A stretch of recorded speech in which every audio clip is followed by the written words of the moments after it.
Welcome to another edition of the Sim Racing Garage. I'm Barry Rowland. In this episode, I'll be doing the second of a two-part review of the Pro Basic Cockpit from the guys at GT Omega called The Setup. The first part is called The Build and will be released at the same time as this one.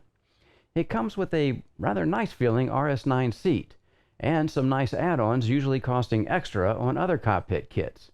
Time to put it through the SRG review process and see how it does. So let's get to it. So we'll start with mounting the brake pedal set to this rig. And first off, just a quick to point out on this plate that we have here, obviously it's not an adjustable plate. It's already got a rake on it, and that's to compensate for the pedal sets like the really laid back ones, the Thrustmasters, the T3PA, and the Logitech pedals. They have a real lazy lean back angle on them so that you can drive from your desktop and have your legs almost straight down. But this is nice that they actually angle it. But there's no adjustment in this as far as more angle or back or forth. All that is in the rest of the chassis, being able to actually adjust that. Now the peculiar thing is there's a lot of holes in this plate, and I thought for sure it would fit everything and have ample holes for all of these sets of pedals. And you can mount the pedals. I have the V3s over here, the Fanatic Club Sport V3s, and the CSLs will fit, but they have right here, the only holes that are going to fit this are here and here, and you can see they're kind of elongated holes. So there is no holes that match this further back to where we could actually put a bolt in the back of a pedal set. So I'm just going to use the two front ones on these V3 pedals. Because I'm pushing this way, it shouldn't really make too much difference, I think, on the rear end of it. It may, though, so I don't know for sure until I get that mounted. It's like one of those things where, you got to get them set up and using them before you can make a determination. But certainly if I was going to make this my main rig, I would be bolting down the back of this pedal set, or any other pedal set if it had that capability. Because you want it mounted as stiffly as possible, especially if you're going to be putting a lot of pressure on them. Right. So these are going to fit up here just like this. And it's going to be a pretty aggressive rake, but I think it's going to work out okay. It's almost straight up and down, which is typically where I like my pedals anyway. And I'm just going to have, like I said before, two bolts going. We're going to take this plate off, and then we're going to bolt just those two bolts and see how that does as far as keeping this pedal set from doing anything we don't want it to do. But I think because of the angle of this plate and with two tight bolts on the front here, pushing back against it is not going to make any difference. I don't think it's going to creep or cause any problems of lifting up or anything. But we'll see once we have it mounted. So that's what we'll do next. We've got our M8 bolts and a couple of M8 nuts, and we're going to go ahead and take this plate off, bolt them on, and see what that looks like. The pedals are secured to the plate, and again, I was just using two bolts in the front, and yeah, that seems to be okay as far as it's going to work. Let's see a little bit. Let me go ahead and put the seat up a notch. Yeah, I think this is going to work out pretty good. It feels pretty solid, and I think that's because the tray itself is, again, all welded and it won't move, which means, yeah, you need adjustment somewhere else. Now, I'm thinking I'm going to be bringing this wheel column back towards me, and the shifter obviously is going to come with it, but we'll have to wait and see once we get the actual wheelbase mounted up here.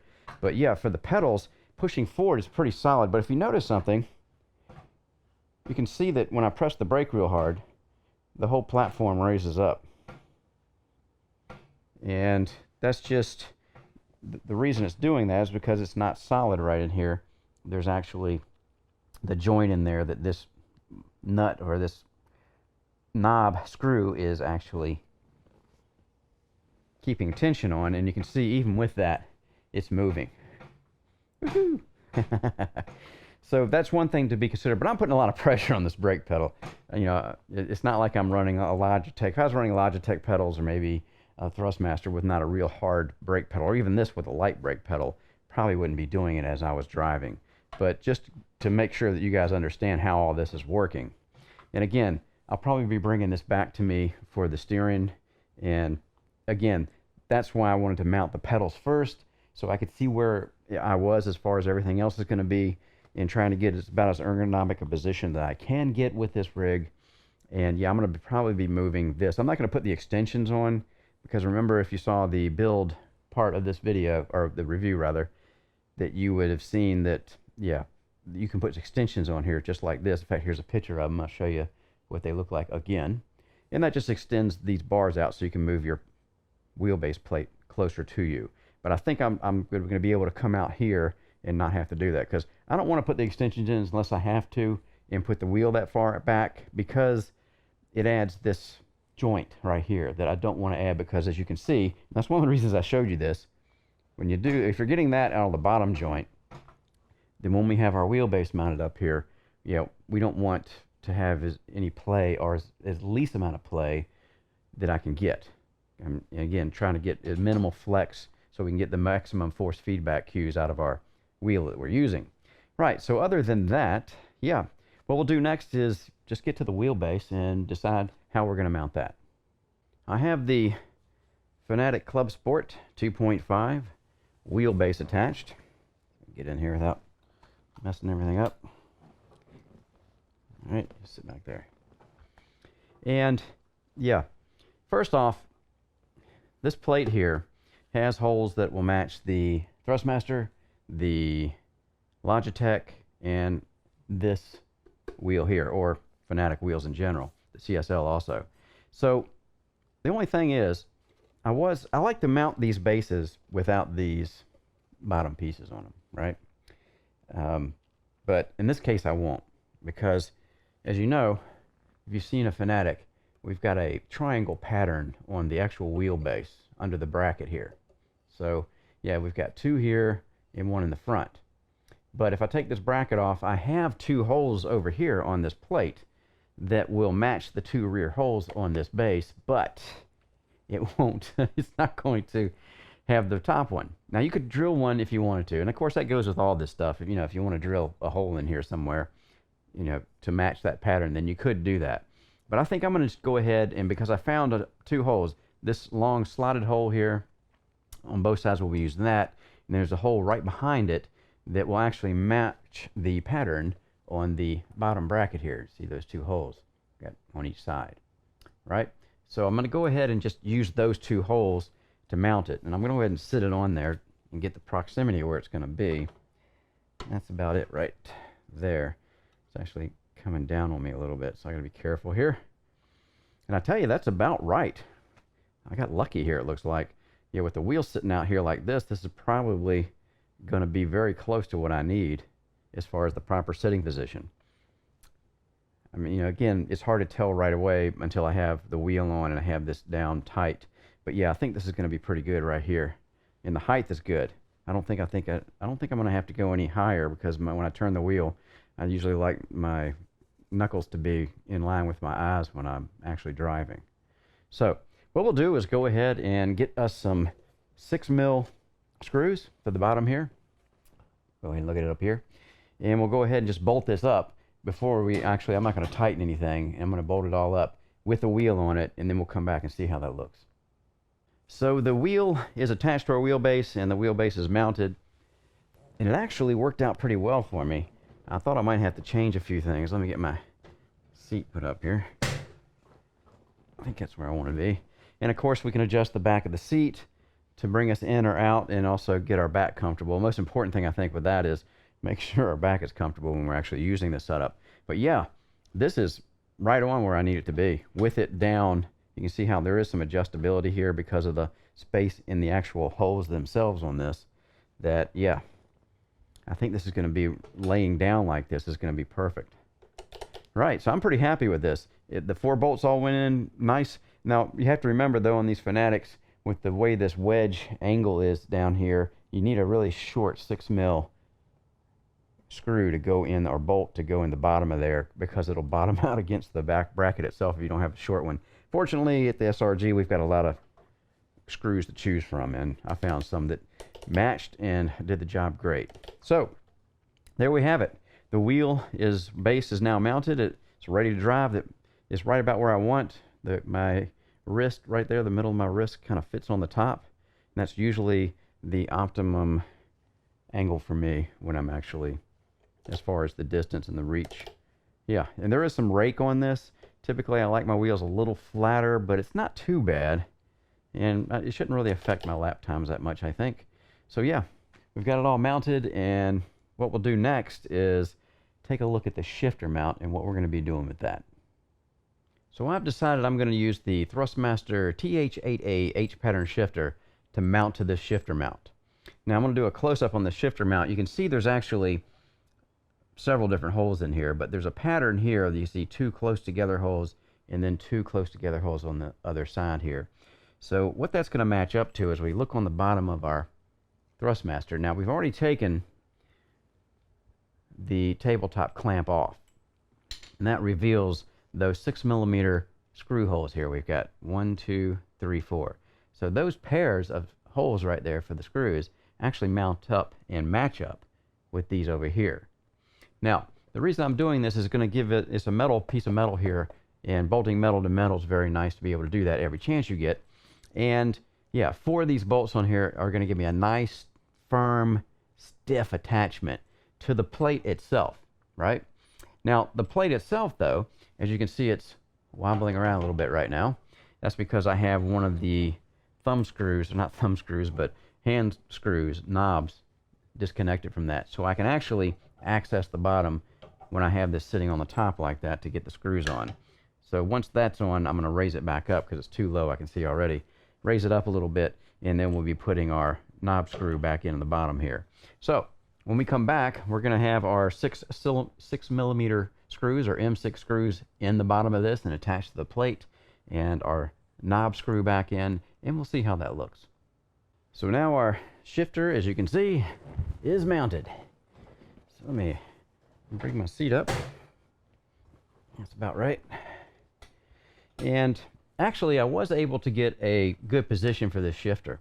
And once all these knobs were tightened down, at least as tight as I can get them, you can see there's still going to be some movement in the shifter. You can see in the close-up picture better. Yeah, there's definitely going to be some movement with the shifter. In fact, you can see the whole arm assembly in this area is moving. But again, I'm not really surprised by that, because, you know, it is what it is with this level of a rig that you get. You know, the prefab units, they're always going to have some flex in the shifting, but I think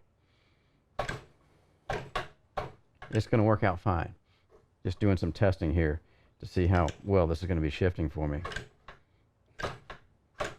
Yeah, I think this will work just fine. Right, so now we have the shifter securely attached. We don't have the wheel tightened down yet, but I will be doing that and when I'm going to turn this around, then we're going to go the other way so I can actually start driving it. But I'll have this, again, I'm pretty happy where this wheel is for now. I don't think this is going to be an impediment to me actually driving as fast as I like to drive. And yeah, when we come back, actually, I'm going to also have the keyboard once I turn it around, because the keyboard just slides in there, and just really, I'm not going to do really a segment on putting the keyboard on, because it's just going to sit on top of that tray that we already saw if you watched the first video, the build video, where I put that together. So yeah, we're going to turn it around, get this wheel bolted down tight, get everything wired up, and when we come back, we're going to be driving this puppy and see how she does. So here we are in iRacing at Sebring, and we're in the Lotus 79, one of my favorite combinations for testing all things hardware. And I also have, as you can see, the pedal tray area and the shifter itself superimposed on the bottom here, so you can see what kind of movement we're getting in both of these sections of the cockpit itself. And I'm using heel and toe here because that really jolts the systems that you're trying to test the most, I think, than just trying to drive with a left foot braking and using the paddles, even though that has a place for testing. But yeah, you can see that the paddle tray is actually doing pretty good here for the pounding I'm giving it. And I'm not too surprised by that, because it is a pretty stiff plate, because it's not adjustable. We can't move it back or forth or up or down. It's fixed position, and that has the advantage of giving us a stiff pedal plate. And you can also see the way the pedals are mounted here with just the 2 bolts in the front, those 2 M8 bolts, that as long as you have pressure on the pedals, it'll never come up on you as far as the back end of the pedals. Although I would permanently mount it with 2 more bolts if there was going to be my rig that I used every day. over to the shifter mount.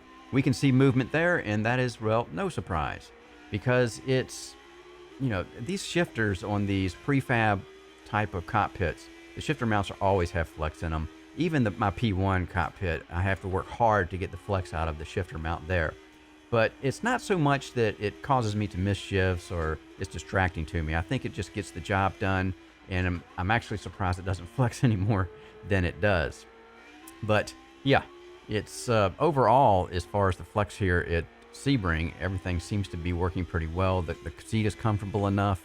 So yeah, I really don't have a lot to complain about, especially at the price point of this cockpit, including a seat. You know, I just don't have a lot to complain about.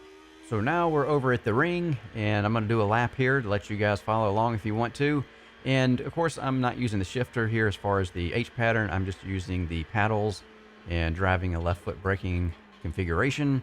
And I have superimposed the actual wheel mount here to show you any flex that I'm experiencing while I'm running it. Now, you can't really tell about the flex so much when you're actually driving because of the sensations you're getting in the force feedback wheel itself. Unless it's really loose, of course, then you can tell. But this mount actually does a pretty good job for what it is. It's exceeding my expectations a bit here. Yeah, I thought it would flex more up and down, and I'm actually watching the video too along with you guys, and yeah, I can see that it's doing a pretty good job for a Club Sport 2.5. And I've got the force feedback on this thing all the way up in the driver, and I think I've got it around 40 something in the game here. And this is a Ferrari 488 GT3 car that I'm driving. So yeah, it's not flexing that much, and I'm sitting here watching it as I'm going around the track, and you will see it move, obviously, and it's hard to get a wheelbase mount that never moves. But yeah, this is doing a real good job, and you know, like I said, it's exceeding my expectations for the price point of this particular cockpit. I think they came up with a pretty good design here. Now, there is flex in this cockpit, and we'll see that in the final thoughts. I got some stuff that I'm going to show you as far as the total flex of the entire cockpit. But yeah, right here in driving it, when you got your weight in the cockpit and you got your feet on the pedals, and yeah, you're pushing against the back of the seat, it feels a lot more solid than it looks when I'm actually testing for flex. So, especially at the price point, and you know, you get this seat, again, back to the seat. I really like this seat.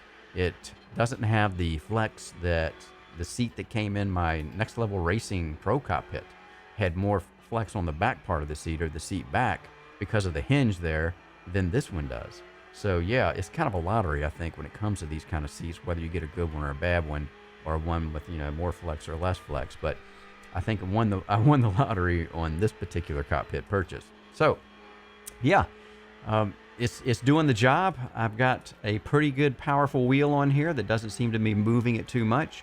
I would dare to say maybe you could put an AccuForce on here, or maybe a DD from Fanatic or something like that, or a SimuCube, and get away with it. But I wouldn't want it to mount a real powerful wheel up here, because then I'm sure you would have some flex in it, more than what we're seeing here with the Club Sport.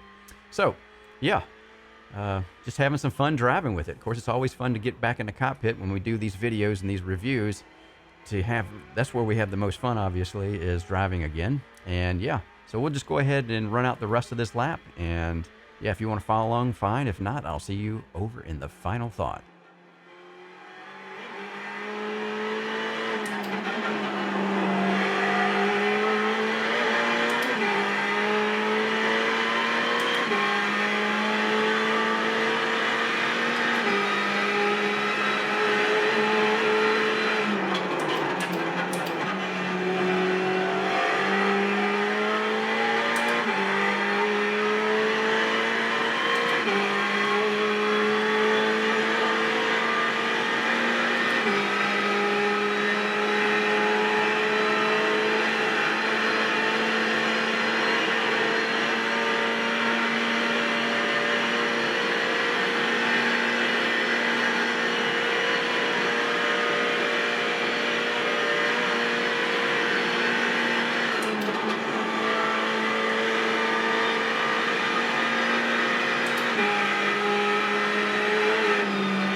final thoughts on the G2 Omega Pro Basic Cockpit Kit.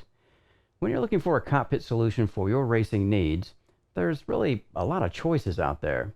A lot of different price points, and really when I looked at the G2 Omega price point, I tried to set my expectation levels accordingly. At $450 shipped, I would consider this cockpit an entry-level solution, as it does come with a seat. But it also comes with some extras that you might have to pay extra for on other cockpits out there. The keyboard tray and speaker mount are a welcome addition to this setup. I do like the RS9 seat. It's nicely finished, and the covering seems to indicate a good durability. Now, when it comes to seats with a reclining back, you will always have a bit of flex at the joint between the seat bottom and the seat back. This example had some of the least amount of flex I've tested here at the SRG, which is very welcome. I thought it did actually much better in that department than the seat that came with the, well, much more expensive Next Level Racing Pro Cockpit. I reviewed that a while back. The pedal tray did have some flex, but really not much, and this is a result of being non-adjustable and welded to the rest of the front cockpit assembly. The wheelbase mount also exceeded my expectations for flex. I think it did a fairly good job of handling the Club Sport 2.5 wheelbase that I tested on it.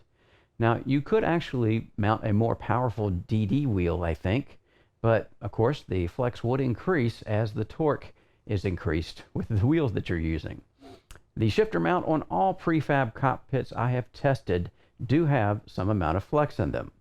Some, well, more than others. The amount on this cockpit met my expectations. It does flex when shifting, but really not to a point of irritation.